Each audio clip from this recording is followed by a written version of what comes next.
Okay, welcome to Physiology lecture for Wednesday, February 16th. I couldn't record it during class because there were computer and technical problems, so I'm actually out of class, and I'm going to record this lecture just for anyone who wants to watch it again or someone who could not be present.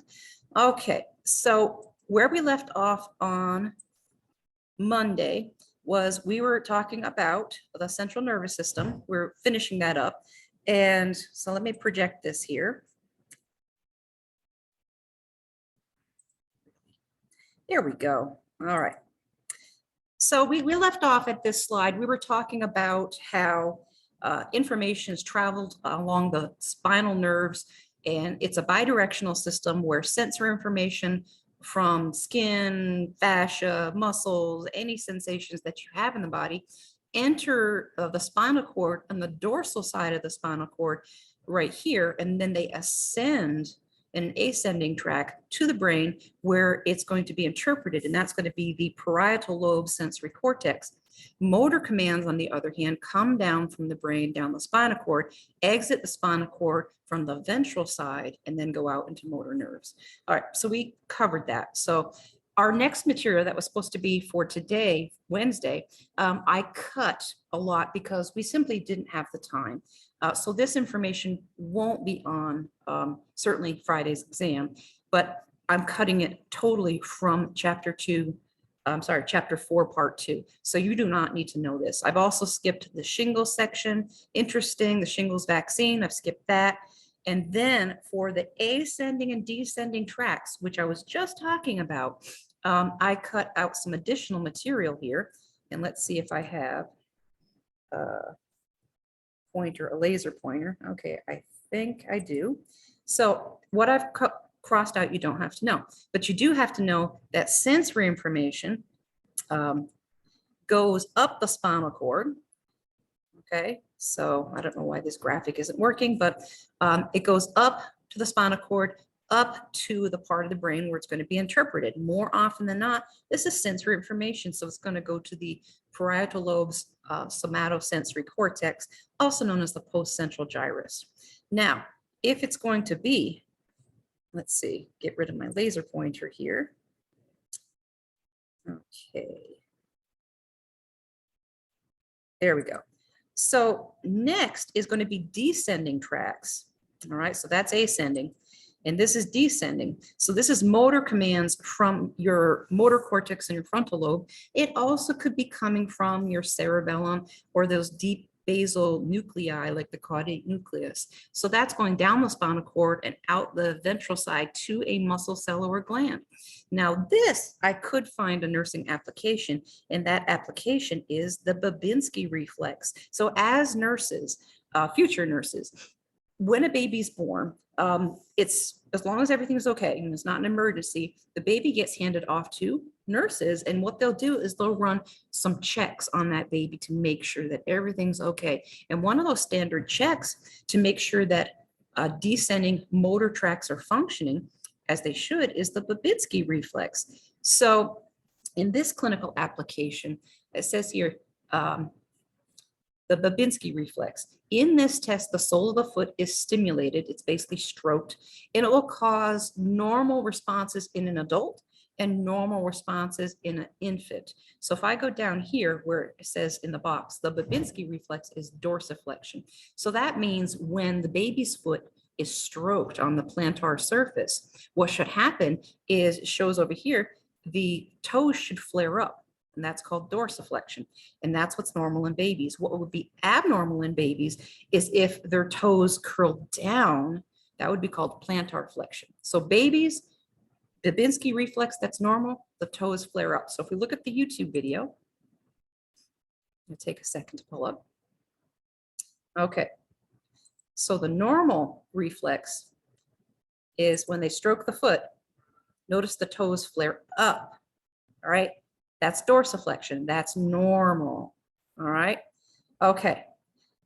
What would be abnormal is if the toes curl down. That would be abnormal, and that would be significant for a baby.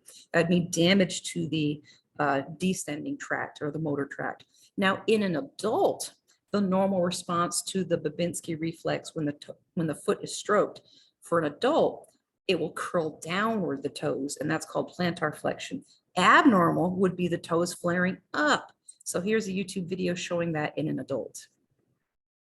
Okay, we have an ad first. All right, let's let that run. Okay, so here we go. An adult, the normal Babinski reflex is, watch, here's the stroke, and the toes curl. That's plantar flexion, that's normal. All right, we're gonna show it again. Curl downward. Now the abnormal response would be dorsiflexion, where the toes flare up. That would be abnormal in an adult, and that is probably injury to the brain. Okay, so with that, that chapter is done. Okay, so what we're going to do is we're going to end this show, and then we're going to go to the next chapter, and this is going to be very important for the exam on Friday. So please watch this video because I go over acetylcholine signaling pathways, and that is going to be on the exam. Okay, so as it says here, this will be very important for nursing pharmacology. And then I'll go over the flow diagram that I've posted on the online syllabus for voluntary muscle control, and then autonomic control of the body under fight, flight, sympathetic, or rest and digest, which is parasympathetic. So let's begin. So this is the top part of that flow diagram, the blank. And so I am not going to cover the sensory information going up the peripheral nervous system to the brain today. I will save that for Monday. But what I do want to go over is the motor tract is divided into voluntary motor on the left here and involuntary on the right, which is autonomic responses. So voluntary is you have control over it. Involuntary is you have no control over it. So let's take our notes here. So what we're going to do for voluntary motor, that's one thing. That is skeletal muscles.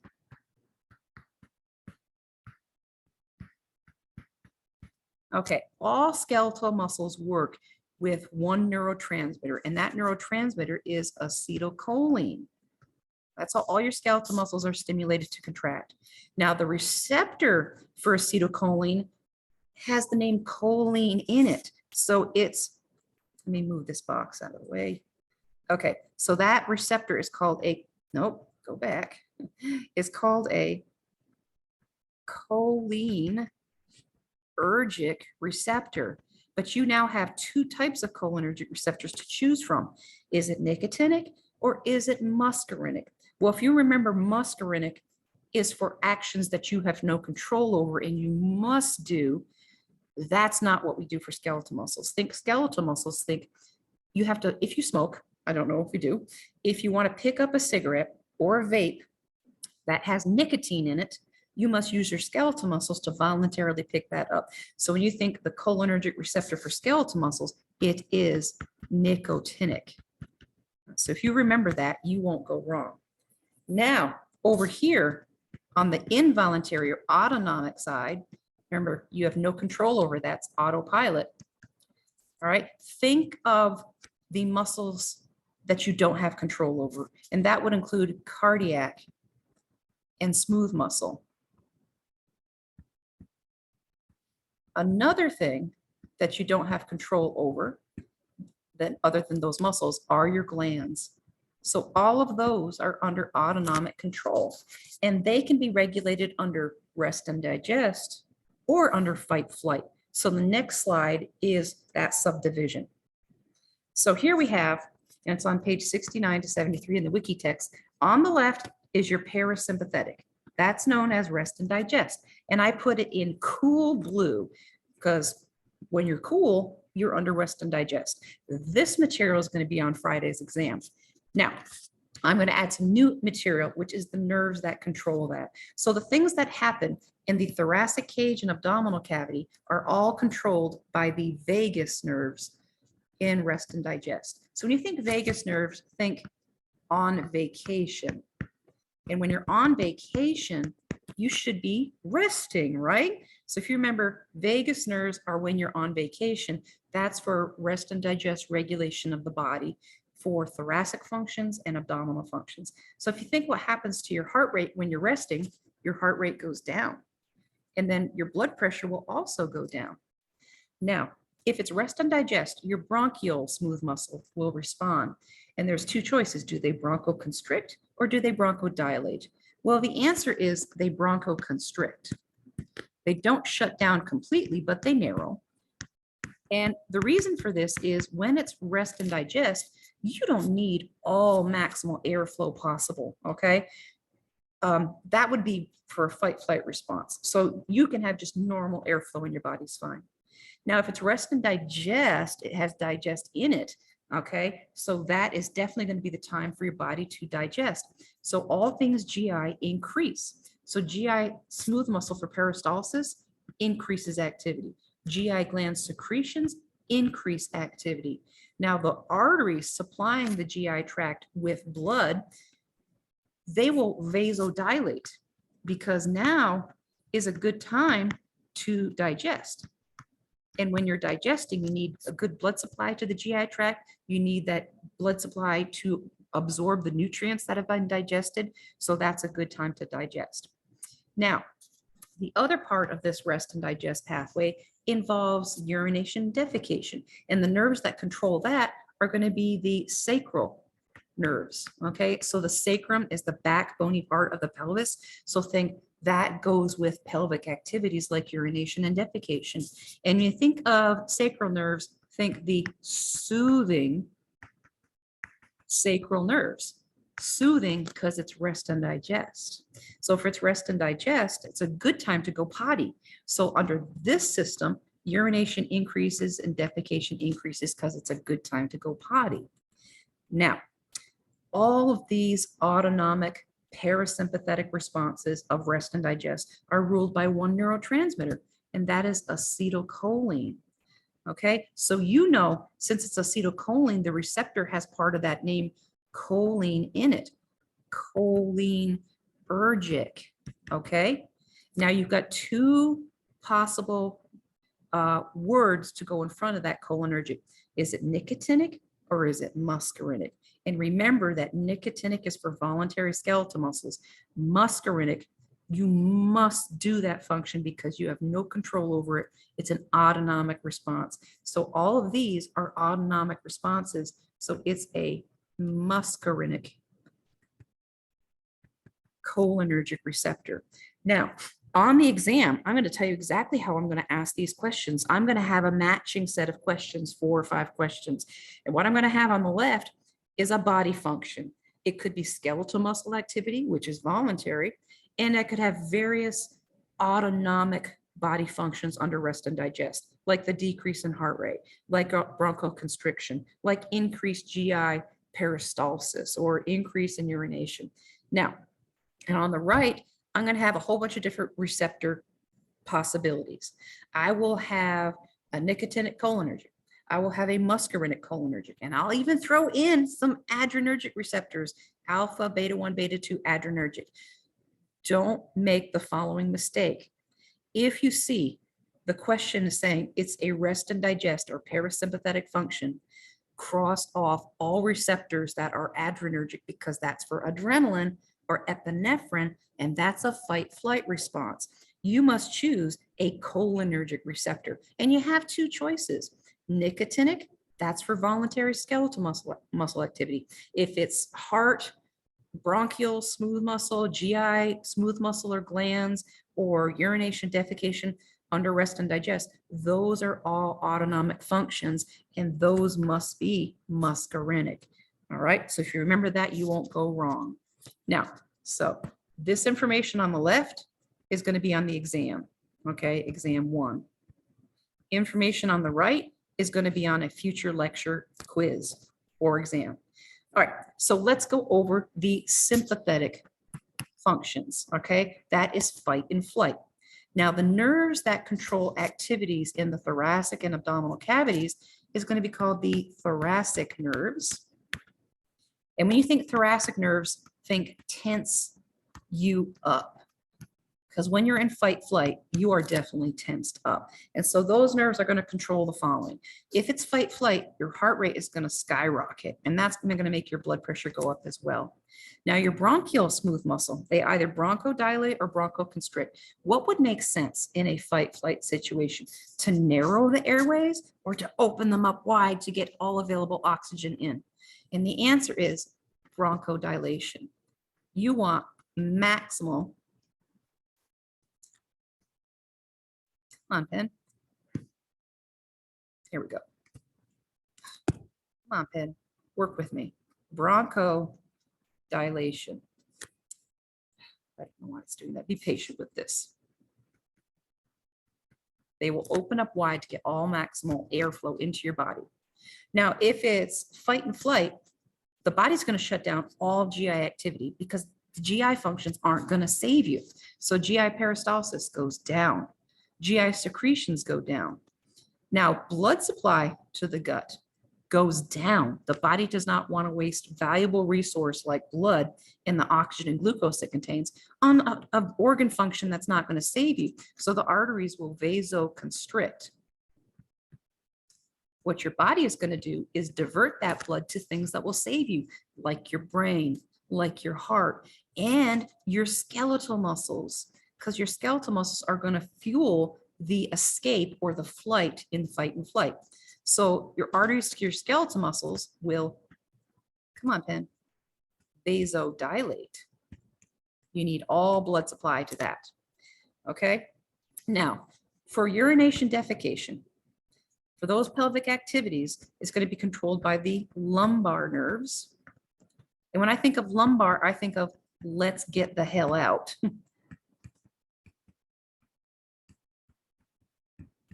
Okay, that helps me remember that's a fight flight function. And if it's fight flight, it is not a good time to stop and go potty. So urination goes down and defecation goes down under control of those nerves. Now, what is the neurotransmitter that rules all fight flight responses? That is epinephrine. And epinephrine is also known as adrenaline. So the receptor name is going to reflect adrenergic. So they're all going to end in adrenergic. Okay, so I'll just put adrenergic for all of these, but you're going to have 3 possible receptors to choose from. Okay, so let's change the pen color here. We'll make it blue. Okay, what is the, nope, go back. Okay, what is the receptor found on the heart for epinephrine? Okay, beta 1. Beta 1, you have 1 heart. Okay, change the pen color again, make it green. What is the receptor that is found on bronchial smooth muscle? Well, that's going to be beta 2. You have 2 lungs. Okay, and now what I'm also going to do is it's for bronchioles and also skeletal muscles, okay? So the green goes with the green. Skeletal muscle artery, okay? Beta 2 receptor for epinephrine is best to get away. What the getaway is doing is you're running away and you need blood supply to your skeletal muscles to do that. So beta 2 is best to get away. And beta 2, you got 2 lungs. Now the last one, I guess we'll make it red, is all things GI. And that receptor, well, remember, an apple, okay, alpha. And the symbol for that is, well, the Greek symbol, it looks like that. That's for all things GI. And your body is going to shut down all things GI with the alpha adrenergic receptor. Okay, so now what I'm going to do is I'm going to go over the same pathways, but using figures and tables. So if we go on to the next slide, okay. And this is a reminder that if you click here when you're looking at the PowerPoint, it'll take you to the blank PNS flowchart, which looks like that. Okay, and we just filled that out. And then if we click this link, it will take you to the key, okay, where everything's filled out, but we just did that, okay? All right, so moving on. Next slide. Okay, so let's go over this. So I will use a laser pointer. Let's see, laser pointer for this.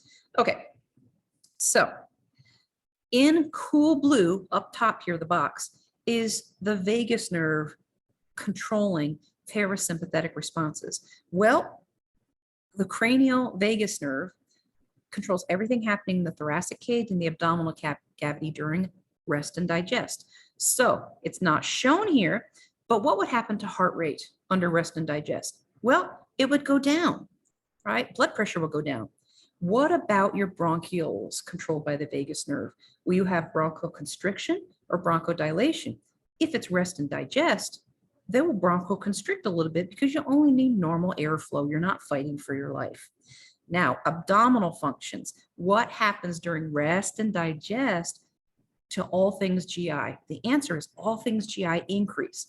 Increased GI peristalsis, increased GI glandular secretions, and blood flow to the GI tract. You'll have artery vasodilation. It's a good time to get blood to the gut because you're digesting.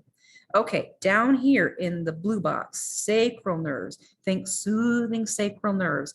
This is going to be for things that are happening in the pelvic region, like urination and defecation. If it's rest and digest, it's a good time to go potty. So urination and defecation go up. Now here in the red box, red, danger, danger, sympathetic system, fight, flight. Thoracic nerves handle everything happening in the thoracic cavity and the abdominal cavity. So what does your heart do in fight, flight? Heart rate skyrockets, it goes up. That makes your blood pressure go up. Now, what about your bronchioles now? Now you need maximal airflow so you can get oxygen to your brain and your heart and your skeletal muscles so you can escape. So your bronchioles will bronchodilate. Now, continue with thoracic nerves. It will control all things GI. And in fight flight, it's going to shut down GI functions because that's not going to save you. So GI peristalsis shuts down. GI gland secretions shut down. What about blood supply to the GI tract? The body is going to cause vasoconstriction of arteries to the gut because the body doesn't want to waste valuable resources in the blood supply to something that's not going to save you. So it's going to shut that down. Now the lumbar, let's get the hell out of here nerves. Well, that's going to be controlling urination and defecation under fight flight. And if it's fight flight, it is not a good time to go potty. So urination and defecation go down. All right, so that's one simplified figure. Going over that again. Let's go over another figure that's considerably more complicated. So back this way. Now this looks much more complicated, but do not be freaked out. Okay, so let me take it off the laser pointer and go back to the pen. Okay, so I'll make it blue for cool blue, vagus nerves under parasympathetic. Notice it's color coded, okay? So the vagus nerve controls all things in the thoracic and abdominal cavity under rest and digest. So if you follow the blue lines, well, let's follow this one right here down to the heart. What's happening to heart rate in rest and digest? It goes down. You're calm. You're on vacation, right? Vagus nerve. And that makes your blood pressure go down. What about your bronchioles, the blue line going to the lungs? Are they going to bronchoconstrict or are they going to bronchodilate? They're going to constrict. They're going to narrow. You don't need maximal airflow when you're at rest. Okay. What about all things GI? And I'm not going to try and follow all the blue lines that go to all things GI. Okay. But if it's rest and digest, it's a good time to digest. So GI peristalsis goes up. GI gland secretions go up. GI artery blood flow, the arteries will vasodilate to bring blood to the gut. That's all being controlled by the vagus nerve. Down here under the soothing sacral nerve is going to control things like urination and defecation. So we'll circle the colon there. If it's rest and digest, it's a good time to go potty. So urination, defecation go up, and that's controlled by the soothing sacral nerves. Now, the neurotransmitter that rules parasympathetic responses is acetylcholine, all right? So what would be the cholinergic receptor that's controlling all these autonomic functions? You have a choice of nicotinic or muscarinic. If you remember, the nicotinic is for voluntary skeletal muscles. That leaves you muscarinic. And for muscarinic receptors, you have no control over it. You must do that. Okay, so muscarinic. Now, change the pen color and we'll go to fight flight. So thoracic spinal nerves tense you up, and it's going to control all the fight flight reactions that happen in your thoracic cage and your abdominal cavity. So if you follow the red line now to the heart right here, if it's fight flight, your heart rate goes up, and that makes your blood pressure go up. Now, the red line that goes to your bronchioles, all right, what will your bronchioles do now? They're going to bronchodilate. They're going to open up wide because you need maximal airflow to fuel your fight flight response. Now, all things GI, thoracic nerves control that too. So all things GI are going to shut down under fight flight. GI peristalsis shuts down. GI gland secretions shut down. Blood supply to the gut. You have vasoconstriction. You don't want to waste blood on a system that's not going to save you. Okay, lumbar spinal nerves. Okay, so let's get the hell out of here. Lumbar spinal nerves are going to handle urination and defecation under fight flight. And under fight flight, here's a red line going to the bladder, and there's some other red lines going to the colon. Your fight flight system is going to shut down urination and defecation. It is not a good time to stop and go potty. So this is all the same information in the flow diagram in figure format. So let's move on to the next slide. So this is again a repeat of that flow diagram in a figure format. So if we look at parasympathetic control right here, okay, let's make it blue. All right, parasympathetic, that is rest and digest. So that is going to be parasympathetic responses during rest and digest. So your heart, your bronchioles, your GI functions, your urination, defecation, okay? It's going to be acetylcholine is the neurotransmitter, and it's going to be muscarinic cholinergic receptors. So when you're looking at this slide on your own, stop and think, what happens to your heart in rest and digest? What does that do to blood pressure? What happens to your bronchioles in rest and digest? What happens to GI functions during rest and digest? And then lastly, what happens to urination and defecation during rest and digest? And if you can remember what happens, and then remember it all is controlled by acetylcholine and muscarinic cholinergic receptors, you are golden for that exam. Now on the right, we'll change it to red, we've got the sympathetic division. That's fight flight. And we've got, oh, look, GI functions. What is the receptor? Well, if it's epinephrine, okay, and let's just put here, this is saying norepinephrine, but it's epinephrine in your body. Epinephrine is known as adrenaline, right?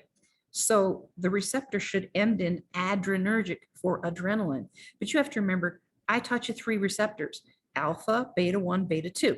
So which is the receptor for GI functions? Well, if you remembered alpha, think apple, you eat and digest an apple. It's an alpha adrenergic receptor on all things GI.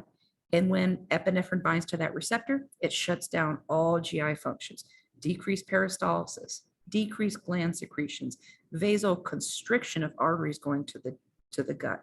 Okay, let's move on to the heart. What is the adrenergic receptor for epinephrine on the heart to make your heart rate increase during fight flight? Well, you have one heart, so that's beta 1. All right. Now, lastly, what happens to your bronchioles and the arteries to your skeletal muscles in fight flight?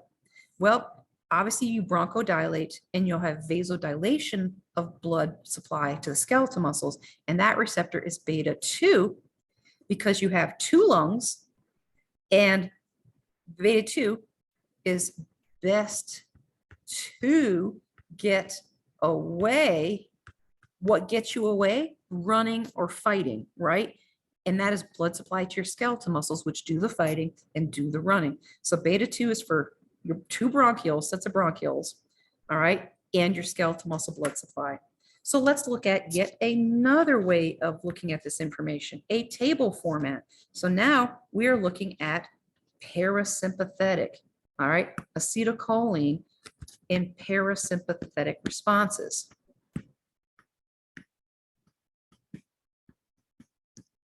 And voluntary activity, because acetylcholine muscles. So you have autonomic functions, parasympathetic.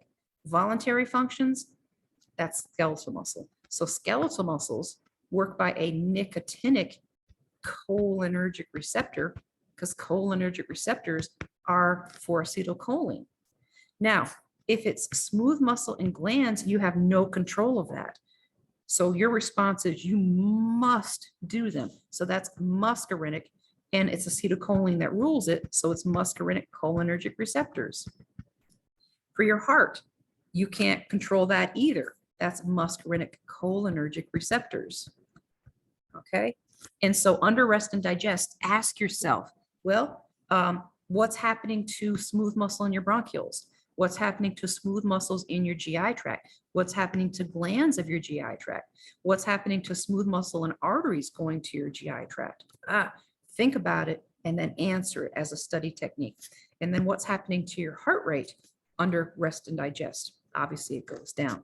But if you study this way and think about it while you're looking at the slide, because the answers of what these organs are doing is not on the slide, it helps you think and study. Okay. The next slide. It's again, we're going to go through the same materials. Okay, so you can go to the wiki text on those pages to see my comments, but in red is the sympathetic responses. Okay, right here, that's fight flight. So what happens to your heart rate under fight flight? It increases. All right, and it's a beta 1 adrenergic receptor for epinephrine. Okay, for the heart. Then what happens to your blood pressure? That goes up because your heart rate went up. What happens to urination? Well, they say increased sphincter tone, that your sphincter clamps down so you can't pee. So you'll have, I'll put here, decreased urination. And I didn't go over a receptor for that because it's simply too much. Okay, what about GI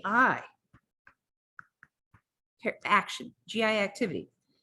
That is going to decrease because it's fight flight, and it is not a good time to go potty. So what is the adrenergic receptor for all things GI?